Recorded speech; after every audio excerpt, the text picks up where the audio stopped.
Right now, I want to take you back to July 21st, 2023. On that day, we got to hear from the new owners of the Commanders, including Josh Harris, but it was someone else in the room who stole the show. Of course, none of this would have been possible at all without my mom, Sylvia Harris, right there.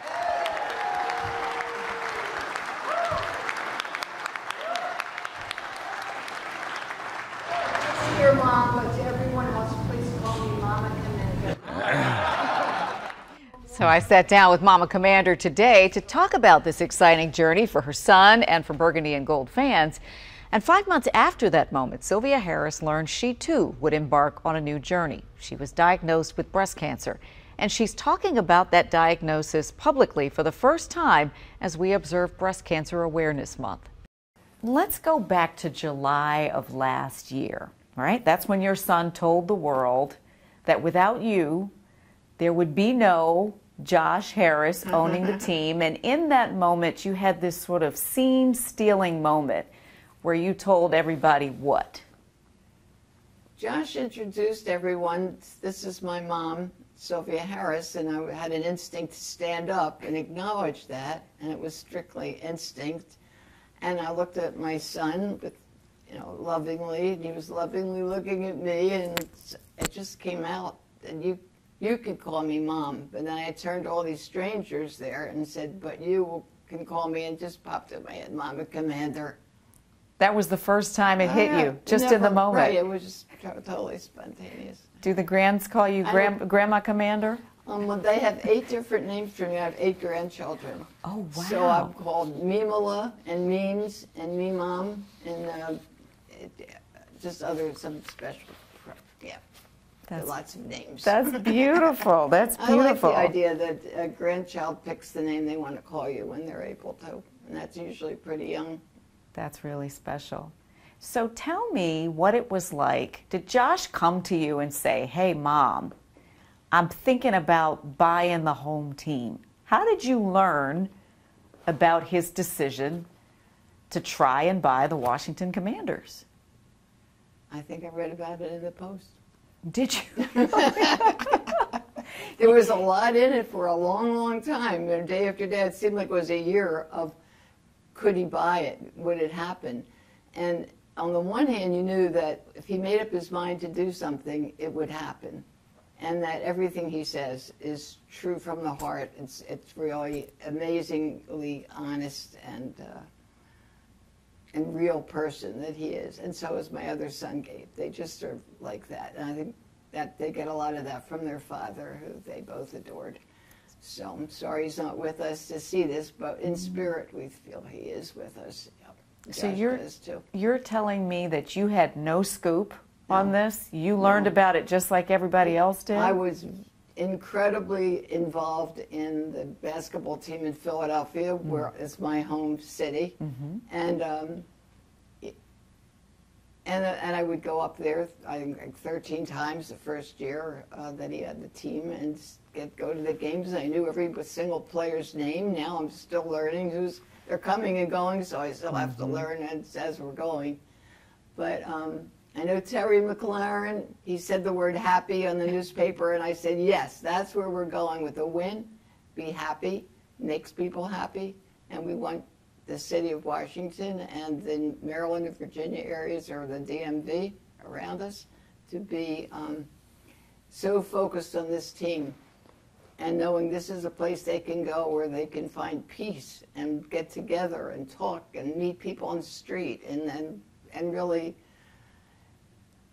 it's like a living thing, the fan base in this area, and maybe every area. Philadelphia was like that too, but this is it's just so wonderful that I just had that picture in the paper, I guess, that day when he announced he bought the team, and I went to the Giant, and some young man said, I know who you are. I saw your picture. What are you doing in the Giant? Josh's mother couldn't be buying food at the Giant. And you were. So I was sure. I'm just a regular old person, but it was just fun. And so we took a selfie, and I went online, and I have, what's that called, TikTok? TikTok. I had like 16,000 people liking me on TikTok. Wait, so Mama Commander is on TikTok? This young man took a picture with me. Okay. I think that's, I think that's how it happened. And it just went viral. So, and whoever, I never heard of the word before, so it was a lot of fun. Well, so for me, there's a lot of fun involved in this. And I knew that Josh would make it work, but that year before, leading up to it, there were other people bidding, and every other day, he'll never get it, and then he would get it, and he wouldn't get it, and I know he always could go, if it's possible, he'll do what he sets out to do. And, we never thought, was Jeff Bezos the name of the man who had unlimited wealth to go after the team? So I thought, oh, he'll get it. And, I don't have enough faith, but Josh somehow managed to get the support necessary and got the team, and then it was so exciting. Do you remember going to those games with your boys when they were younger? Most of my husband went. We only had 2 tickets, or we went with our cousins. So, I went a lot. I didn't go as much as they did. Yeah. So did you think that your son, who has his hands in lots of different sports pots, would one day be able to own the team that he had grown up watching? The only thing I'm surprised at that I anticipated is that he's not president. Of the country? Of the country.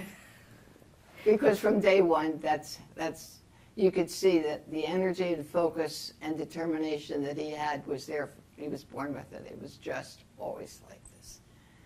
Just always. And he never slept more than 4 hours. And now, last I heard, he was doing that. But he would go outside in the morning. He figured out at, I'm not quite 3 years old, how to open the door while we were sleeping, because he didn't sleep much. And he went out and he climbed a tree. And he was not quite 3. And we hear through the open window on the 2nd floor, Mom, Dad, hi, good morning. And there he was in the tree. And he talked to the mailman and the milkman. And he used to ride buses when he was in junior high school. And he'd ride the bus because he took every bus there was. Ivy City, he wanted to know what was Ivy City. Was it all Ivy? Crystal City, he went wherever the bus took him. He knew all the bus drivers in D.C. They knew him because later he took us on rides on buses of people he knew. And I think, stop.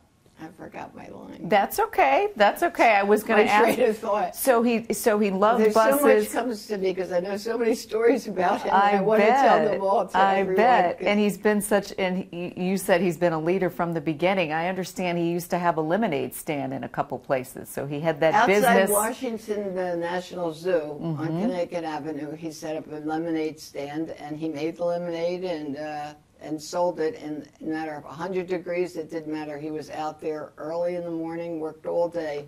That's one thing he never was short of, time to work. He uses extra hours when he wasn't sleeping, and we were, and he was out there working and learning. Motivated. Focused, motivated, goal-oriented, and he once told me he wanted to be on the edge of the edge, not the edge. The edge of the edge. The edge of the edge. Wow. And also he always said that he had a backup plan for his backup plan. It's not enough just to have a backup plan. So he had a business mindset from a very young age and has continued to evolve.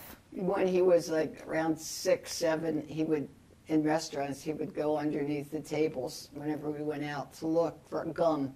If used gum was put under there and the management hadn't cleaned it out, he said, this is a badly run restaurant, and I want to have a restaurant when I grow up, and I'm going to make sure it's run well and cleaned and everybody checks everything. Is that the kind of owner he is of the Commanders? Is he in the weeds? Is he granular? Is he looking for... I would say yes. Yeah? From what I know, yeah.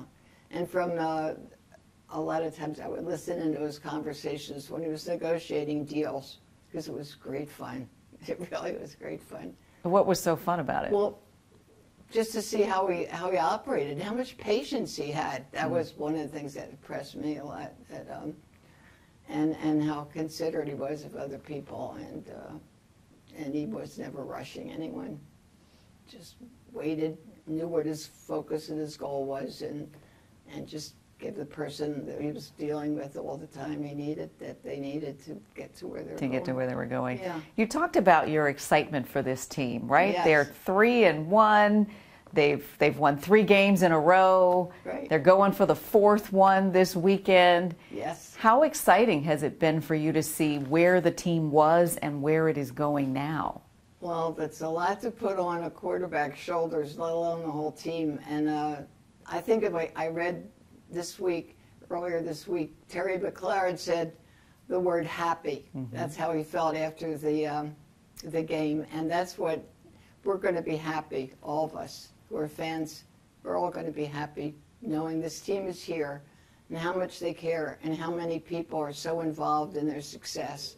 And winning is the name of the game, but doing good in the community has always been a big part of Josh's life. And I know in the NFL, the teams really do a great deal of good. And this team particularly, from what I know, is right out there trying to help as many people as possible, and especially with the youth. And I'm all for that. We'll talk about that in just a moment, but Sure. I got to ask you about QB1, Jaden Daniels. It's pretty Yeah. sensational. Everyone seems to be really excited about the future of the team, in part because of what we've seen this young quarterback being able to do week after week. Learning, but growing Right. and moving forward and moving Right. the team forward.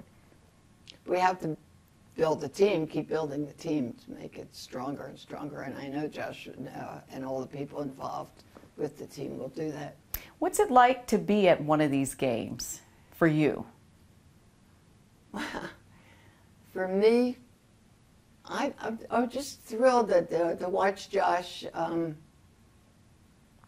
interact with people and with the public, and how he would reach out and shake hands. Well, I can't describe it, but from the booth where he would be sitting, standing up and shaking hands and walking in. Now that they have this new entrance where the public can interact with the players as they come on to the field, he's a people person, and as I said, he rode the buses in Washington because he wanted to know all kinds of people. That's what he told me, and he was only in, I guess, 7th grade, that he wanted to learn about people and who they were, and from not just the people, he called it, in our bubble. Mm-hmm. So you've talked about your excitement about the team. You've talked about your excitement watching. What is Josh like as a team owner as the games are going on? Is there an intensity?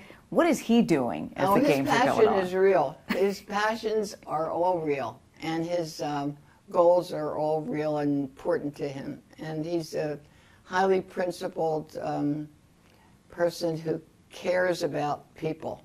Otherwise, he wouldn't have been the kid who sat in the buses and talked to every person, whether they were a drunken man just riding off his spree, or the bus driver himself. He would get to know everyone he could and learn about them. Mm-hmm. And that's how when he was in business, he learned about companies, and he found companies to invest in that nobody else was investing in, but he could go there and know exactly how to handle it when they bought a company.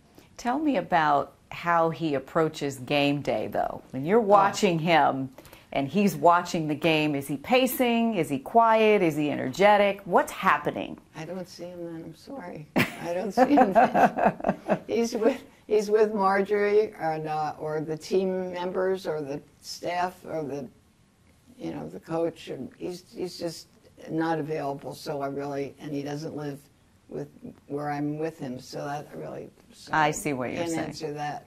But when he comes into the the suite, mm-hmm. Well, I know if they lose and when they miss a play or what, it affects him very deeply. Mm. And how does he celebrate a win, though? And he loves a win. Yeah, he loves a win. And he's very happy. And there's a huge difference in how he looks and how he acts, and Yeah, and you don't really want to be around them after a loss. You don't really. I'm sure that's a tough thing for everybody. Yeah. You talked about this real commitment that your son and the entire ownership group has to this community. And obviously, Josh is from the area, Yeah. hometown boy, hometown team.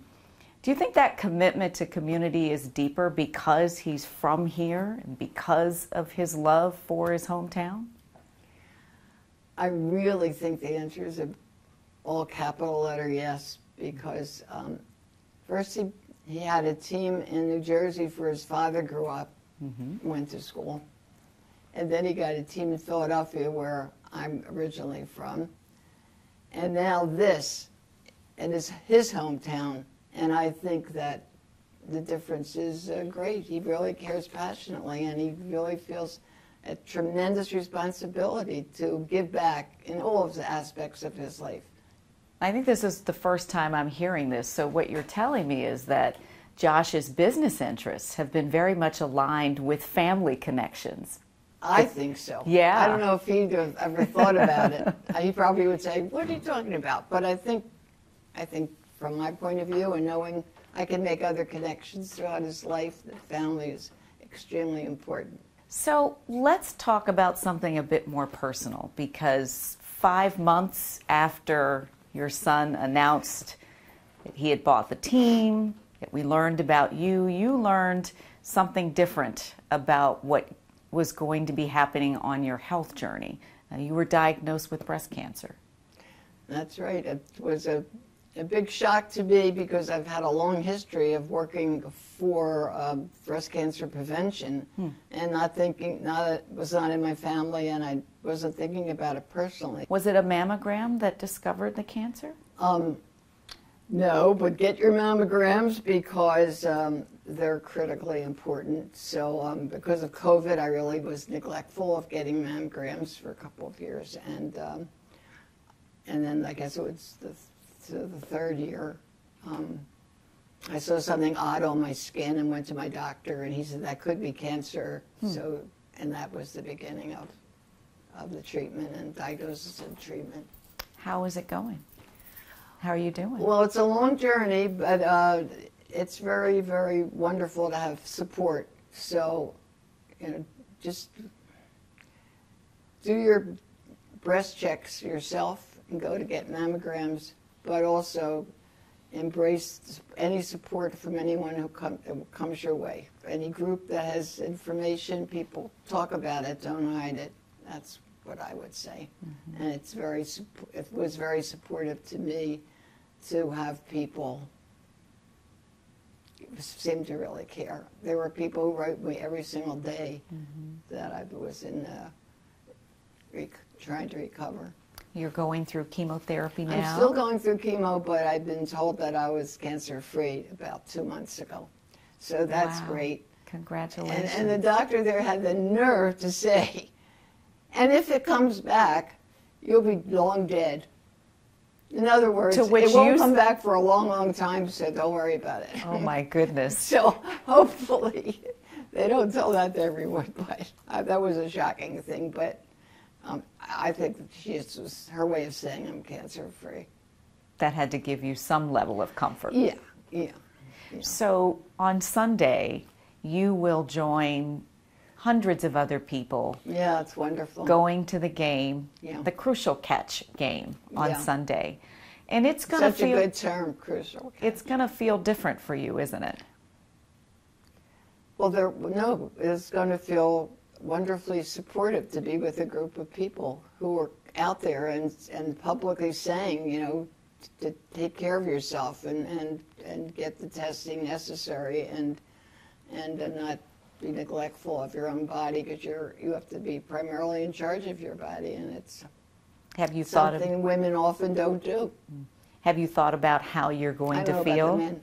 Yeah. Have you thought about how you're going to feel when you actually step out on the field, surrounded by other people who are survivors? I'll be so proud of the team that they're involved in something like this, and information and ongoing support for people who get cancer and trying to prevent cancer. They have quite a few programs, and I didn't really know about them until recently, and it's just wonderful. I'd be very proud to be out there and hopefully saving somebody else's life. This is Breast Cancer Awareness Month, and Oh, so I didn't. I thought it was general cancer awareness. so general cancer, the crucial catch, as I understand it, is the focus around 8 different types of cancer. Yeah, that's my But understanding. October is Breast Cancer Awareness Month. Oh, no, I didn't really realize. And if it was- someone's watching this and hearing Yeah. your story, what is your greatest hope? What is your message for women and men? Because men can get breast cancer too. Yeah, and then apparently not very many studies because none of the information I had up until today, really. I just really don't know about men and numbers and what to tell them to do. Did they get mammograms? I don't even know. But for women, what would you for tell women, them? absolutely, you have to be in charge of your life and your body because you skip a few months and you could be from getting a lumpectomy, say you got breast cancer, to having to have mastectomy. It may not have spread if you had your, in my case, those few months may very well be the reason it did spread. And so I couldn't just have a lumpectomy, which the majority of women do because I think so many are getting mammograms. So let me make And sure checking their own breasts, yeah. let me make sure I understand. So you were diagnosed in December, Right. and when you started your treatment, the cancer January. had spread at that Yes. point? Yes. And so you did have a lumpectomy, and you're having chemotherapy, and your doctor believes that you are cancer-free Yes, now. they both told me that I was. And it's just, it's a hard road. It really is. I can't say, oh, it's nothing to it. It is tough.